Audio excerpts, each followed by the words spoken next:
In order to represent generalized Solomon-Coase, first let me fix the notation. We are in the rational function field with the constant field FQ.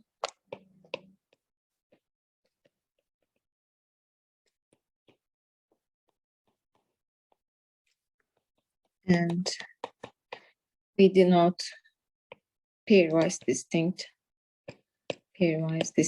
rational places from P1 up to Pn.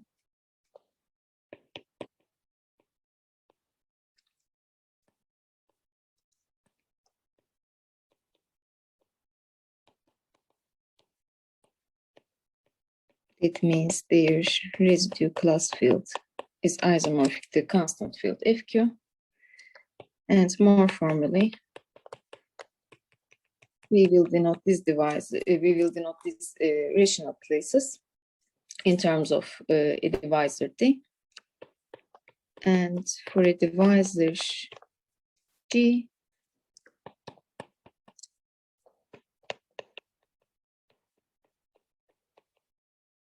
which has different support, disjoint support from the support of D.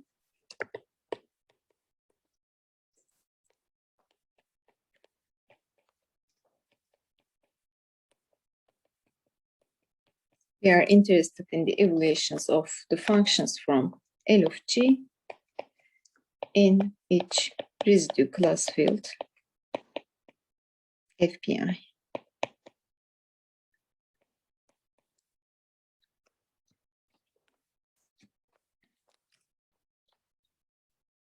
And indeed, thanks to this disjoint support, this map is meaningful because for any function from the Riemann space of the divisor G,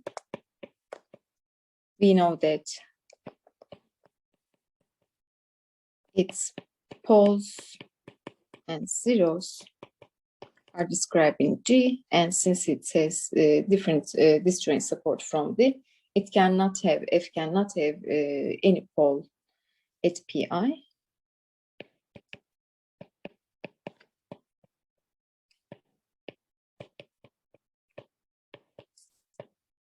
The place in support of D.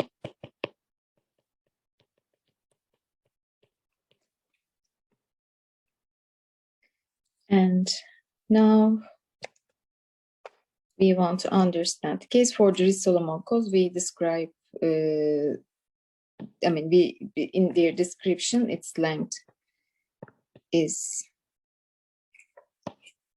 Q minus 1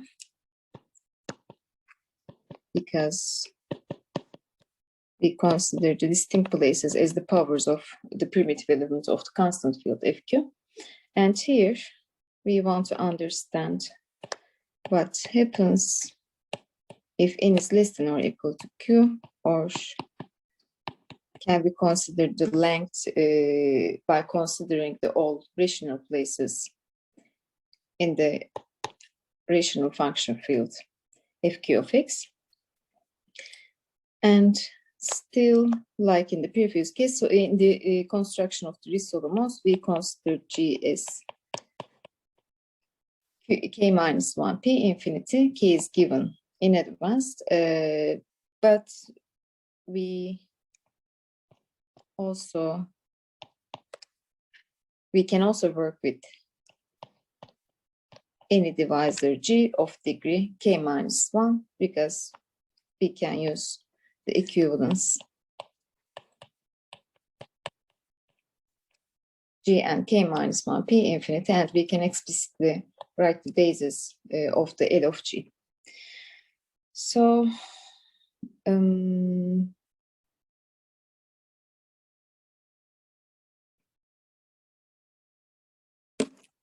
now let me explain.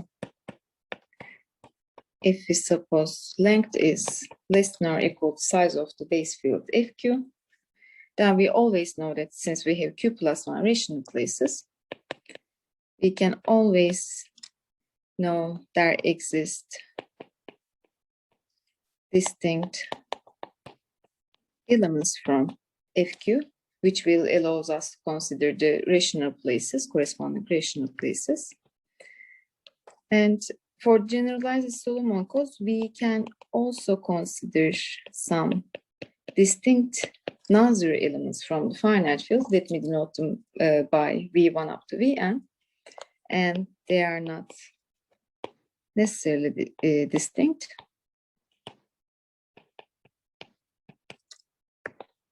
Such that the linear code C is defined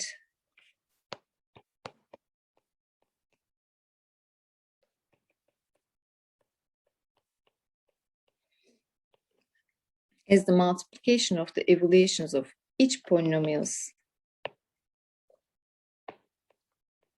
of degree at most k minus 1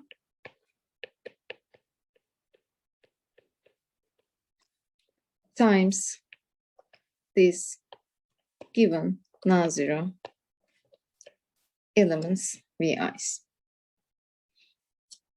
And the matrix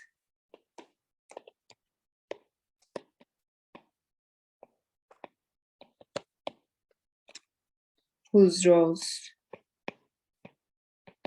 contains the vectors V1 up to Vn, or alpha 1 times V1 up to alpha n times Vn,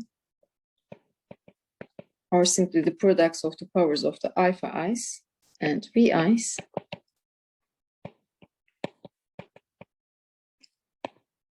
is a generator matrix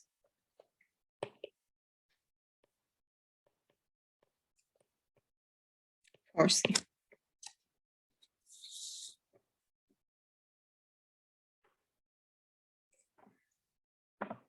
And this is the, this is a statement what we have been observing from the beginning of this lecture. But again, formally we can see that if we consider a divisor of degree k minus 1, we know that this is equivalent to divisor k minus 1 p infinity. So that means there exists the non-zero function u such that the difference of these two divisors can be written as the principal divisor of u. And in this case, we know that since p infinity is a pole of x, we know that the Riemann-Roch space of this divisor contains a basis 1x up to x to the k minus 1. And thanks to this equivalence, we can write the basis of the Riemann-Roch space of L of G explicitly as a product of U and the basis of L of k minus 1 p infinity.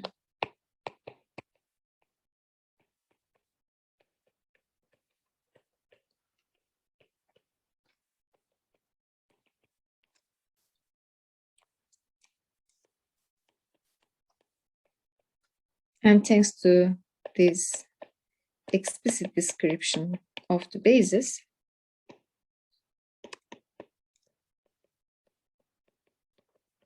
we know that the evaluation map will be linear, and its image gives us a linear code, and a generator matrix can be written as the image of the basis under the evaluation map. And here, by the notation for the evaluation of function u at given distinct places bi, we can write them as non-zero constants as vi's, because they are going to be non-zero constant because the support of G and support of D is empty. So that means U has no poles no poles at PIs.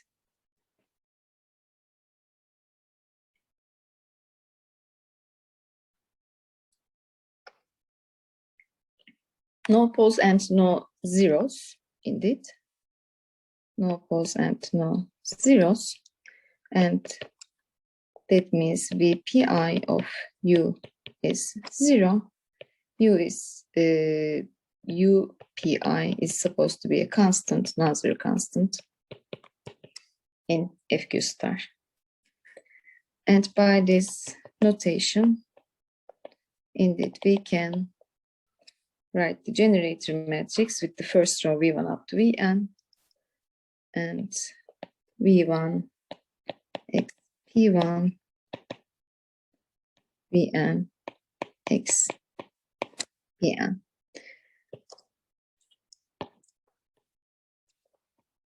And on the other hand, in the rational function field, we know that the residue class map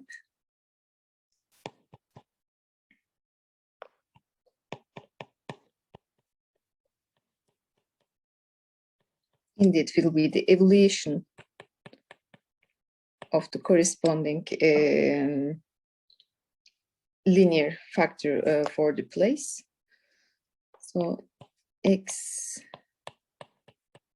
p, so that means if, let me write it, pi, and if pi is a rational place which is described by the linear polynomial x minus alpha I, we know that indeed this evaluation is nothing but the evaluating the function x at alpha I. And by using this replacement, indeed we can write this row as the product of V1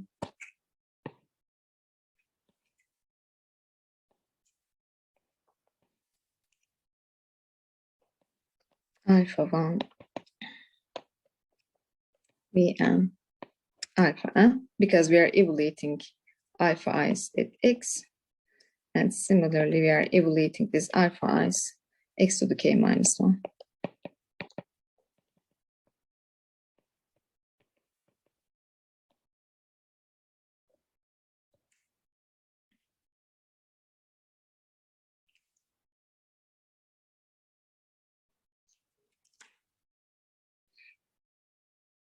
Now we want to consider the case when the length is determined by the number of all rational places in the function field.